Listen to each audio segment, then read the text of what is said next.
Ini Bang ya, karena aku juga udah cukup gede yield-nya, jadi nggak gitu banyak ekspektasi untuk growth ya. Oke. Tapi kalau misalnya ditanya, gimana cara menilai perusahaan yang bisa bagi dividen dan kedepannya dividennya di masa depan itu dia bisa bertumbuh gitu ya.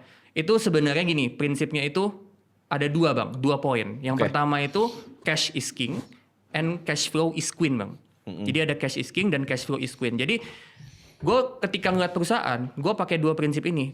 Gue akan lihat dari segi laporan keuangan itu kan gue pasti baca ya Bang ya. Ya. Gue baca tuh. Nah gue lihat dari segi cash itu dia gede nggak? Dan cash ini dia bisa bayar utangnya nggak? Oke. Dia punya utang, dia punya pinjaman, dia punya liabilities, itu bisa dibayar nggak dengan cashnya? Gitu. Apakah cashnya cukup besar? Itu yang pertama, cash is king. Jadi dia mesti punya uang cash untuk dia kedepannya antara bagi dividen atau dia ekspansi bisnis atau dia pakai buat modal kerja atau bisa juga dia ngelakuin aksi korporasi baru yang teman-teman mungkin baru dengar belakangan itu cukup rame, buyback. Nah itu cashnya banyak nggak dan cukup nggak untuk bisa membiayai tadi? Oke. Karena itu kan bicara soal keuntungan investor dong. Iya. Kalau dia bagi dividen, investor dapat dividen. Kalau dia ekspansi bisnis, bisnis bertumbuh, apa bisa bertumbuh. Kedepannya dividen pun bertumbuh.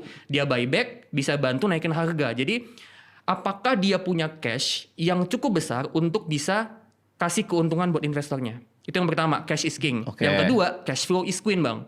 Karena gini, kalau cash is king, tapi kalau dia nggak ada cash flow, ujung-ujungnya cashnya habis juga. Oke. Jadi perlu ada cash flow untuk ngebantu cash itu ngasih keuntungan ke investor. Oke. Dan memang aku ngelihat dari cash flow-nya juga. Jadi aku lebih ngutamain cash flow daripada kalau yang teman-teman selama ini sering dengar laba bersih. Buat gue Betul. cash flow itu lebih penting daripada laba bersih. Oke.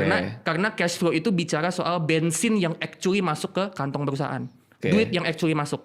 Dan Tanda laba kutip bersih bensin. juga bisa diapa-apain anyway kan. Betul, Dengan lebih segala gampang macam. dimanipulasi. Iya. Gitu.